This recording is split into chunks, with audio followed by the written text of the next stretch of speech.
Restoring a shaving brush is essential for its maintenance, its performance, and longevity. A restored brush can create a richer and more effective lather, which is crucial for a comfortable and effective shaving experience.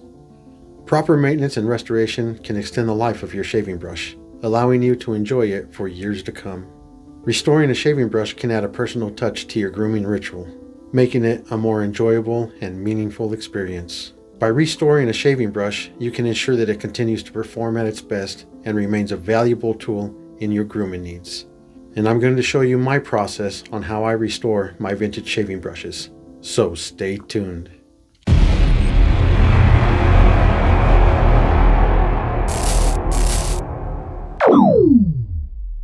Hello everyone, Nick here. Welcome to my channel and thank you so much for clicking on today's video.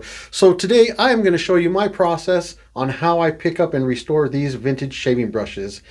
I'm actually quite addicted to these shaving brushes because their knots are very small. They're usually between, I would say they're between 18 and 24 millimeters. And I feel like the shaving brushes that they offer today, they're just a little too big.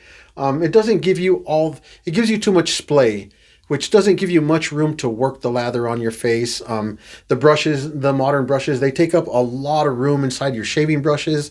And these guys are really small and it allows you to work whatever areas and to work the lather much more effectively, in my opinion. You know, your mileage may vary. Everybody has their own personal preference, but I'm definitely completely in love with all these little vintage shaving brushes, so I like to restore them. If I can salvage the natural hair, I will. It's a lot of work and it takes a lot of time, and sometimes they're just so old that they start falling apart. When you do get them clean and you do get the stink out of them, they start to fall apart, and so sometimes it's not even worth it. But, you know, oops, I'm dropping them. But if you want to restore a brush and put a natural hair knot in it, like a boar or a badger, then this one's a badger here, then yeah, by all means, it's perfect. I have a lot of them with the natural hair, and then I have a lot of them with the synthetic knots like this one right here. So we're going to run out to the shop real quick and, well, I don't know. Hopefully it'll be real quick. I'm not sure. I'm actually really busy out there. I've been asked by a couple of my subscribers to do this for them. So yeah, I'm more than happy to. I have the equipment to do it and I'm constantly doing it all the time. So why not? Anyway, let's run out to the shop real quick. All right, we're out here in the shop. Here's the boar brush right here, this vintage boar brush. Looks like it definitely needs some TLC. You can see the hair fibers, they're kind of like leaned over a little bit. I didn't even want to wash this, get it wet, make it really stinky. I just figured, well, I wanted to do, I've been asked to do this video to do a brush restore for a while already, so I figured, well, it's a good candidate. This particular brush right here is a Cleanso B843. Is what it says. I've never heard of a Cleanso before, but that's what it says at the bottom. And once we rub the I can't even remember what it's called right now, but I'll remember when we get to that point. Once I rub the paint, so to say, the rub and buff, once I rub the rub and buff in there, you'll be able to see clearly what brush this is. But yeah, this is it. The first thing I'm going to do is I'm going to start cutting this natural hair off, and then we're going to run over to the here to the drill press, and I'm going to step from small bit to largest bit, to not largest, but larger, and I'm going to start removing all the material in here. I didn't notice this at first, but you could tell, hopefully you could tell, it's all cracked right there. It's missing some pieces, but that's okay. That's not going to affect anything. It's still going to be a beautiful, beautiful brush. At the conclusion of this video, you'll see how beautiful it is and how nice it is. And so we're going to go to the drill press. We're going to cut this out, the hair out. We're going to go to the drill press. We're going to remove all the material, and then I'm going to get a diamond tip bit, and then I'm going to just bore everything out all the way to the edge right there, make it nice and clean, get it ready for the new knot. So, yeah, let's start cutting this guy out.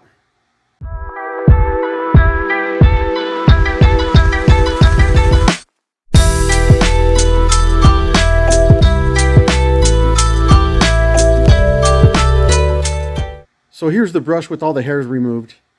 I almost forgot a step. Actually, we need to go to the bench grinder and we need to grind this flush before we even run to the drill press and start removing the material here.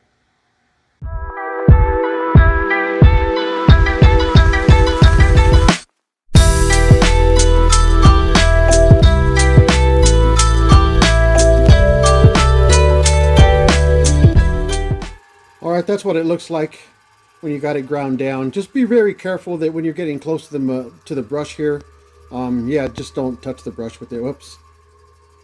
Sorry, I wasn't looking. I was looking at the brush. I wasn't looking at the screen. It was all out of focus. But that's what it looks like. And it just makes it easier to start drilling this out at the drill press. So, like I said, just be careful around here. So, let's go to the drill press. Let's start removing all this material here. Alright, so we're here at the drill press. What I'm going to do is I'm going to start with this size right here. I don't even know what size it is. It is a 1/4. So this is a 1/4 I'm starting with, but I usually don't look. I don't have a precise measurement of which one I get.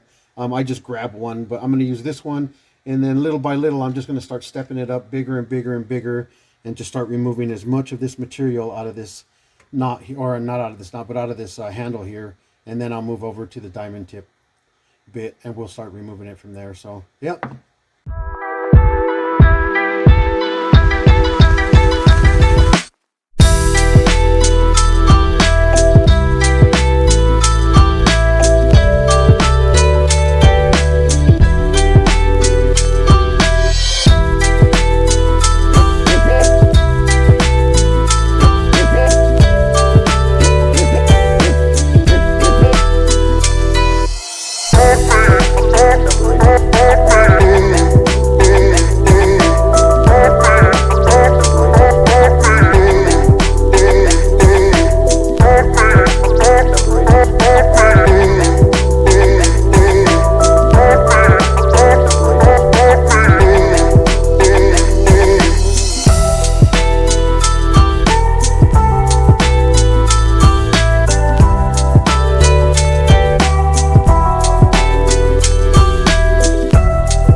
So that was a 1/2 inch drill bit. That is the largest drill bit that I have.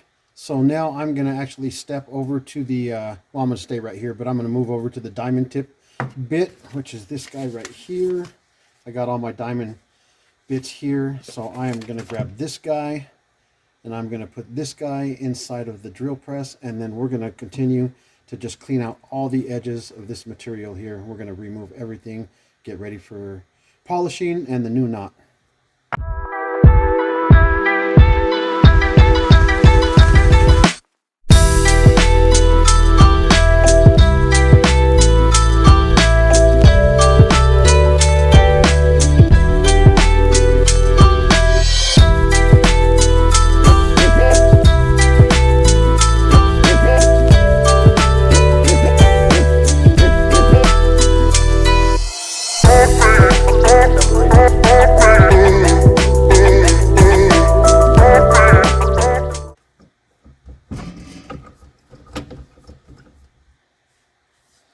So this knot is going to get really congested with material. It's going to get a lot of material in there, so you periodically want to dump it out and just knock it out of there. That way you can see really clear what you're doing and where your edges are at.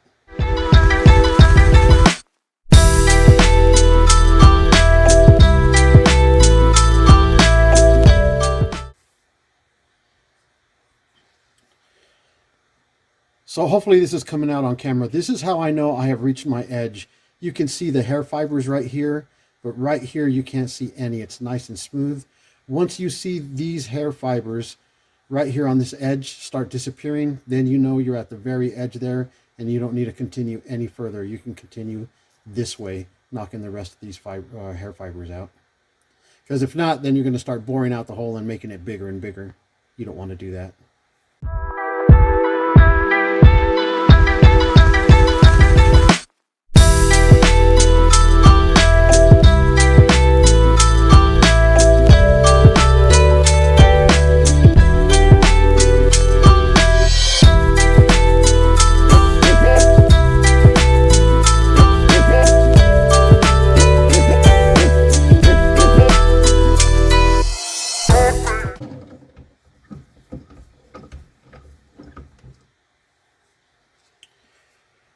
so it looks like we got all those hair fibers. Oh man, I can't even talk. Looks like we got all them hair fibers removed there. Looks like it's nice and clean. My camera sucks at adjusting focus. But so that edge that we have inside of here, I don't want to remove that because that will probably end up helping you as you set the knot so the knot doesn't go way too deep. But yeah, you'll just judge it as when you dry fit the knot in there to see how it fits. And this diamond tip bit, I am not going to remove that just in case the knot is too big and it doesn't fit in there. Then we can bore this out a little bit, or we can file some off of the knot.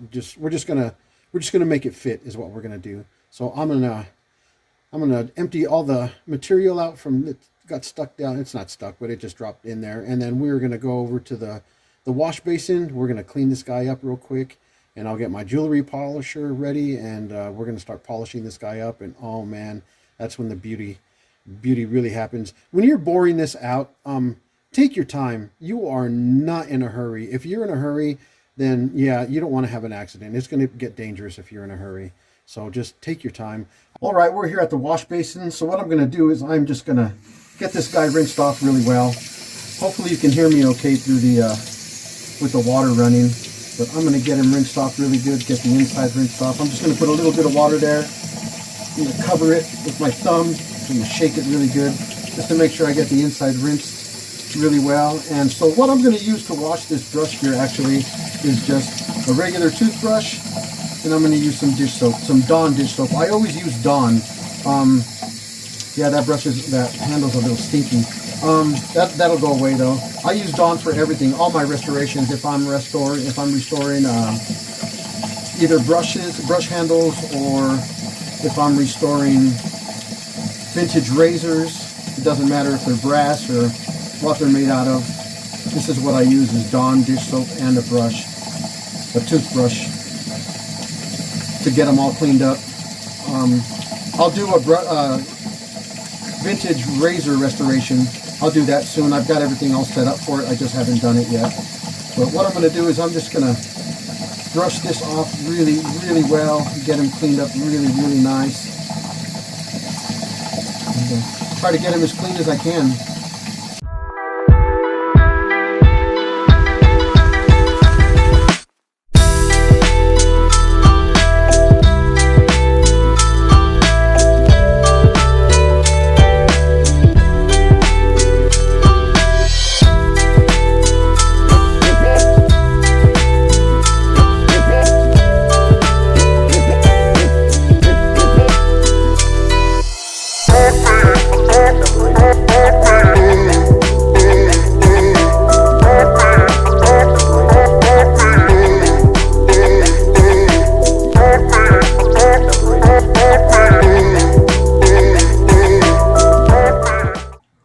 I got him washed off pretty good. You can see there's still a lot of cloudiness there when you wash these off. Don't let that discourage you. Once we start polishing it, it's going to be really beautiful.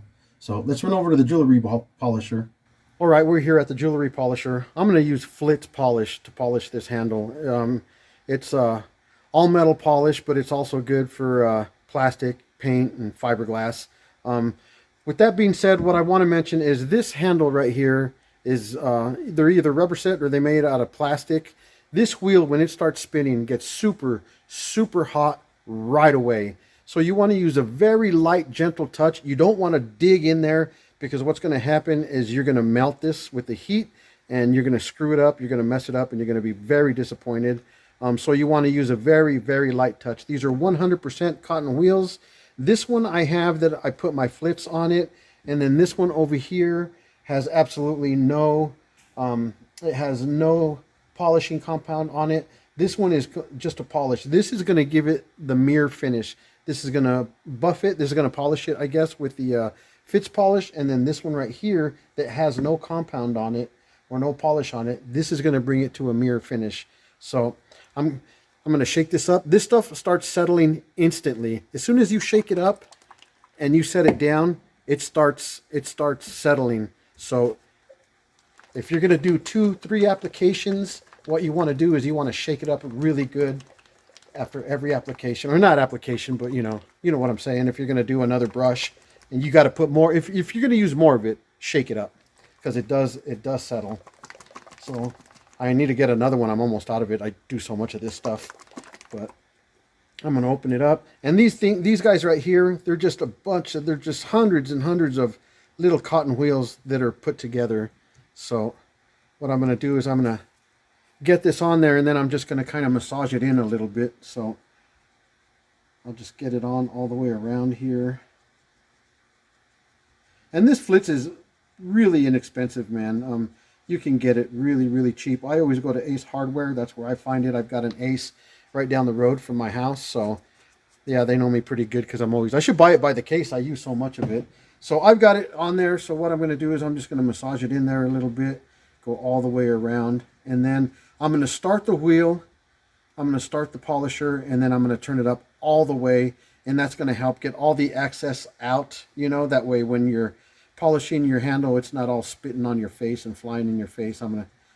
You do lose some product on there doing that, you know, but it's better to lose the product on there in that way instead of it flying all over your face and getting you all dirty and whatnot. So I'm going to do that, and then I will start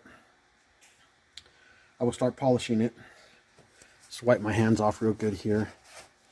And so, like I said, I'm going to start it. I'm going to turn it up all the way, get all of this excess that didn't soak in, get it off, and then I'm going to start polishing. And take your time, guys. You will burn this.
Alright, it's starting to come together. I think I got it polished pretty good with the compound there. So now we're going to move over to the other side, to this guy that doesn't have no compound or polishing agent on it. And we're going to start buffing this guy to a mirror finish.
Looks like I got this guy polished up pretty good. It looks beautiful. There is a lot of residue. The polishing residue, you can see the polishing residue right here on it. And then inside the cracks on the rim here, you can see there's quite a bit of residue here. And at the bottom, there's some green residue there.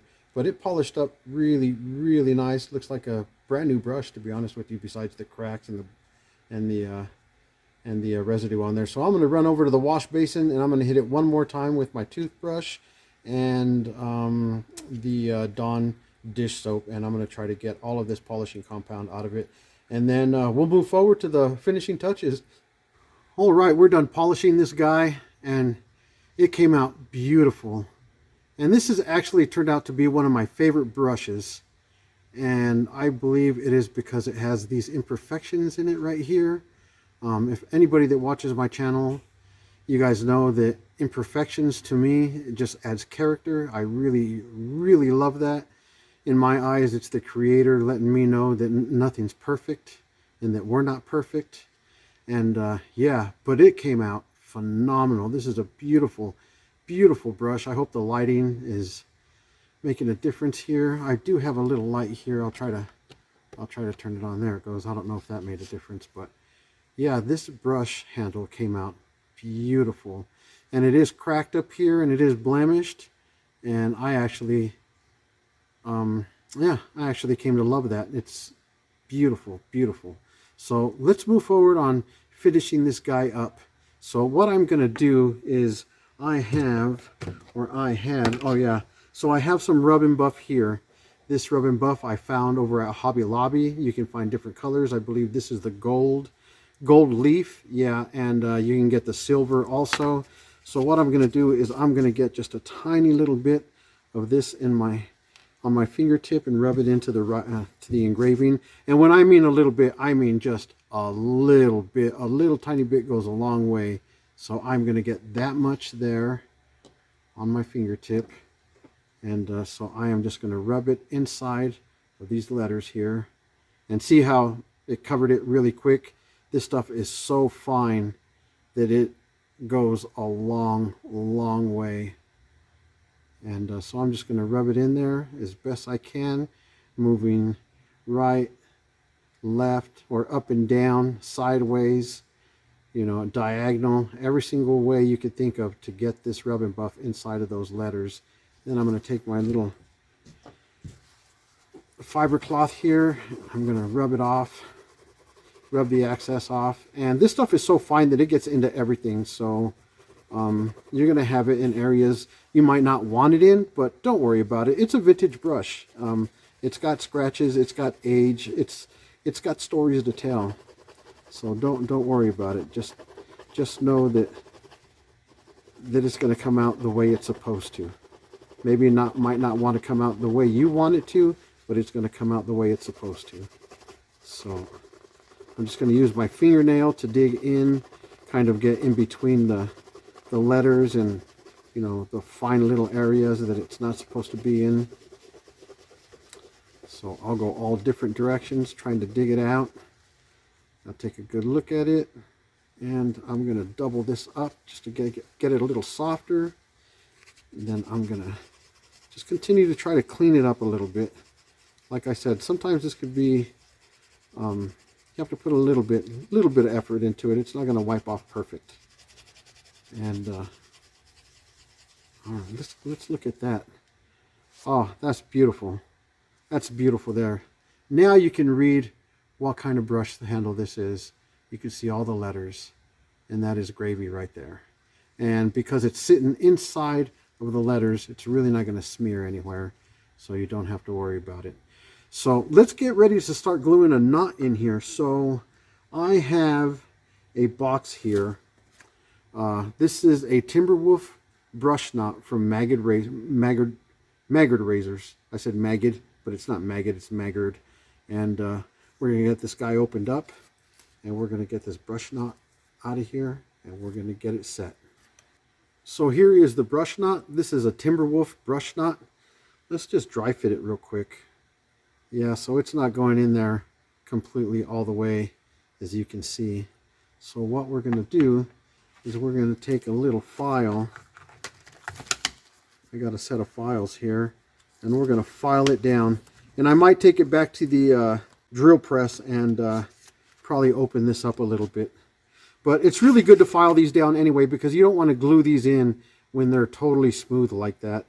So I'm just going to rough it up. That's going to help the glue set in there also. It's going to help the glue adhere to this knot here. You don't want to put the glue on it when it's perfectly smooth. It just won't adhere as well.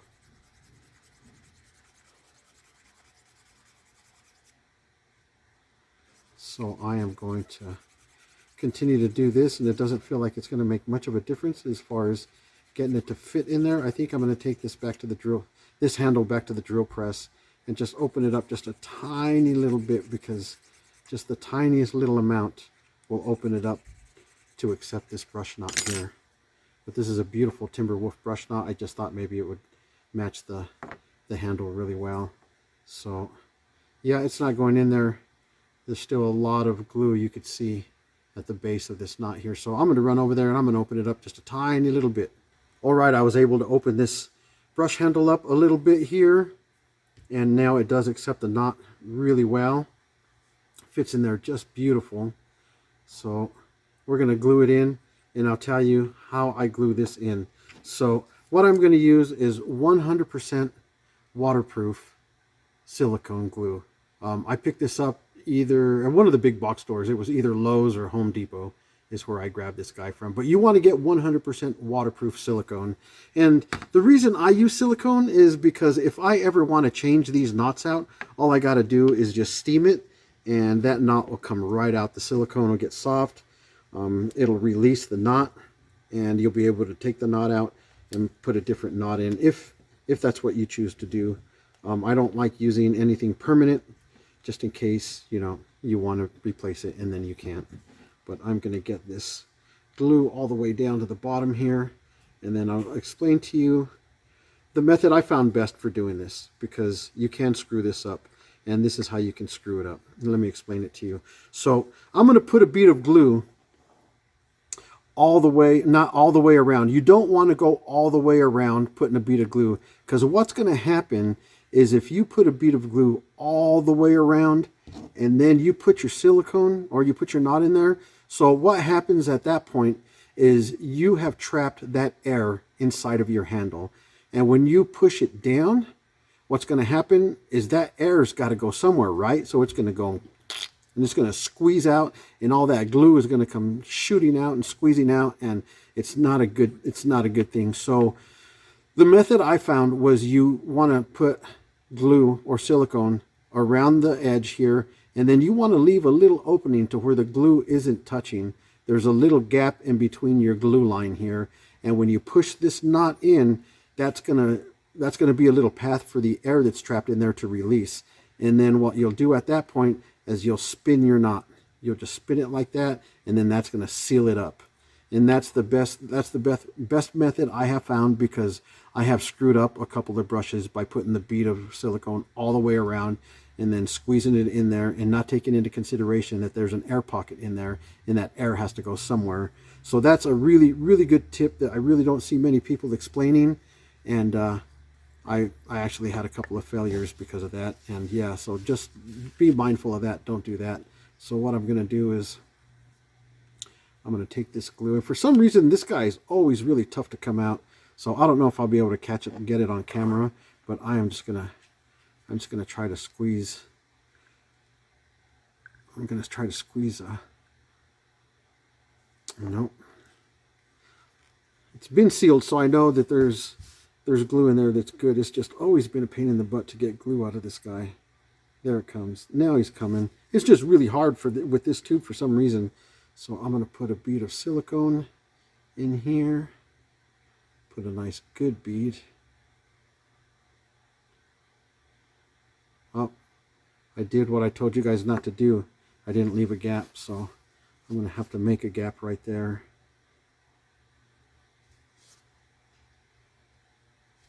So I don't know if it's going to come out on camera, but I do have a bead of silicone all the way around here. And then I have a gap right there where the air is going to release. So what I'm going to do is I'm going to set this knot in there, and I don't want to I don't want to twist it in, because then I'm going to seal up that gap. I'm going to push it straight in. I'm going to set it in there like that. I'm going to push it straight in, and then now that I got it in there, then I'll turn it that way.